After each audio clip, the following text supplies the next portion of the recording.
The Uyghur people of which this video is about are always mentioned as being a Turkic people, with more in common with the post-Soviet states of Central Asia, but not much has been said as to why this is. The Uyghur homeland is notably separated from its rulers in Beijing by two deserts, the Gobi and Taklamakan, and from the south by the Tibetan Plateau. Where people could live in this landscape was centered around the oases, which existed on the edges of the Altai, Tinshan, and Kunlun mountains. Naturally, this kept the territory at the fringe of the Qing Empire, who struggled to keep their authority in this land. Thus, the Turkic peoples there were never fully assimilated into Han Chinese culture, and to this day the CCP struggles to assimilate them, not for a lack of trying. The Qing completely conquered this land in 1759 from the Zungar Empire and adopted their governing practices, relying on local leaders in order to enforce their rule. Though the Qing had conquered it, they didn't have a plan to really incorporate it into the empire. When rebellion did eventually break out, the Qing were not even sure if they wanted to waste the resources to reconquer it. It would be Russia who would conquer these rebelling lands, and then a decade later give most of it back to the Qing.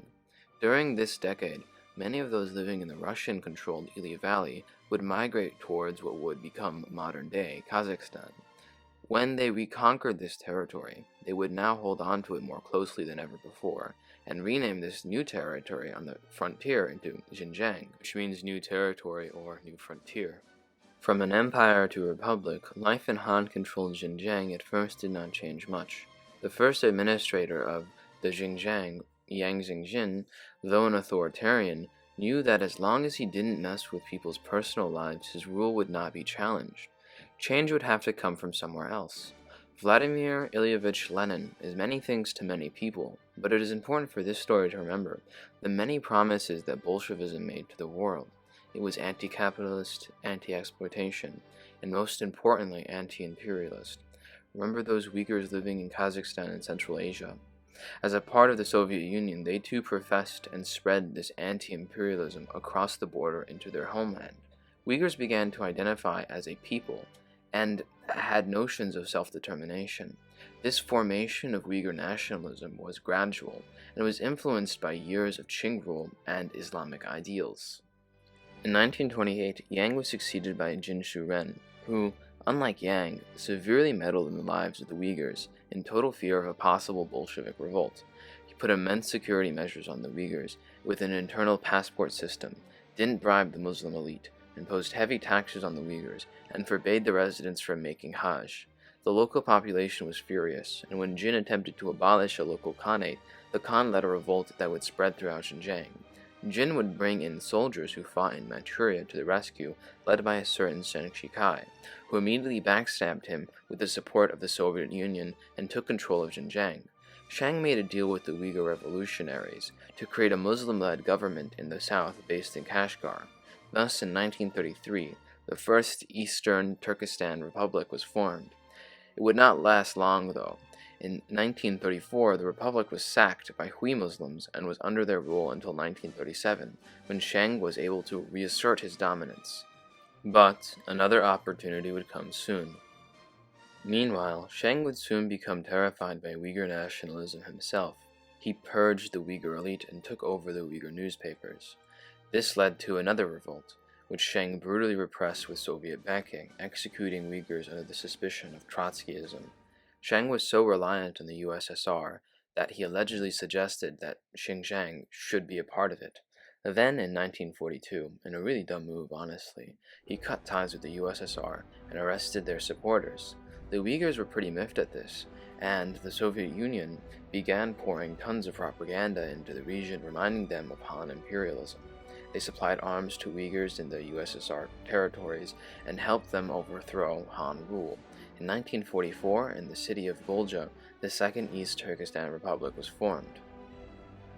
However, this too wouldn't last long. In what I think is the third or fourth backstab in this story, the USSR practically handed the ETR to Mao.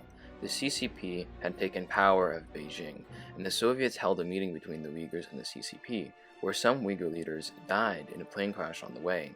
The ETR would be dissolved, and everybody else would flee the country if they didn't recognize CCP rule. Those who stayed would get killed.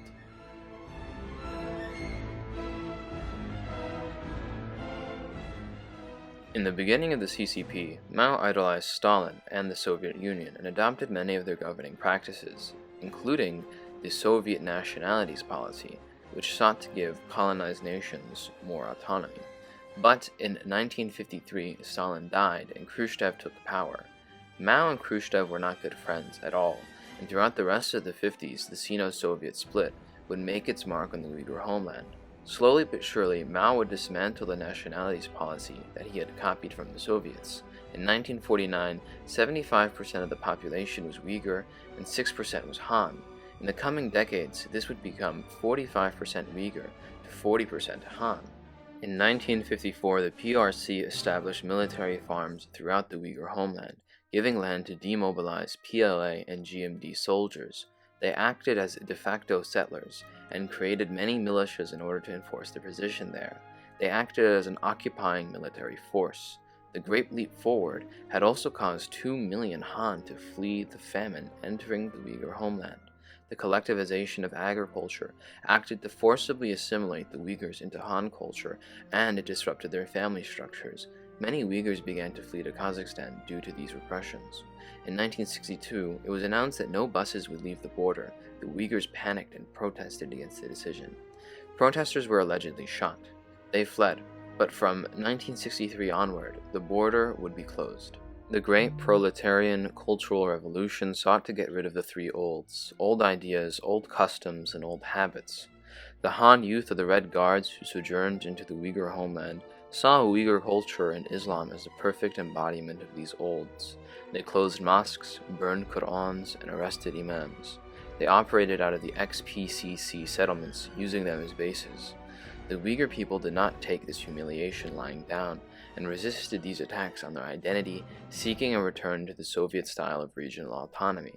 However, they failed. Where Russia and the Soviets had invaded in the past, through the Gulja region, China had plugged with their ex-PC settlements. In the north, the Han population exploded, but in the southern oases, the Uyghurs continued living mostly unabated.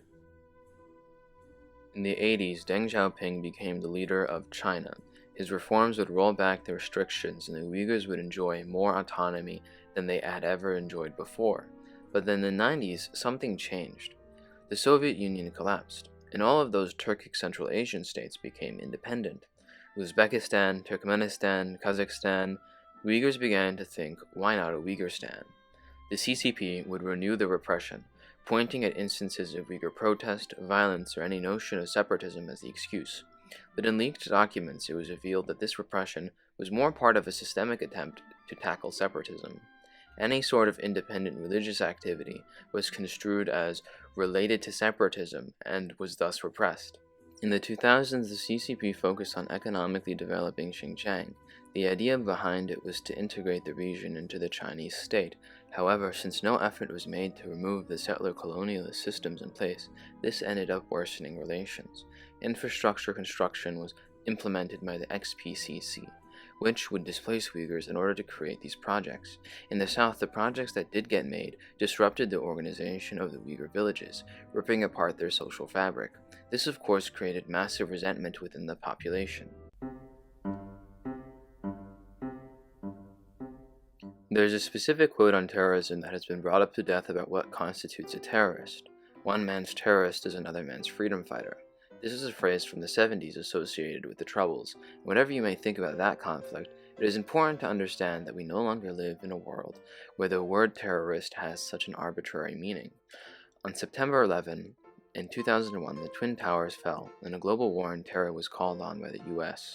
A terrorist is now an actor who does not have any legitimate grievances, thus barring any recognition of the political motivations of his actions.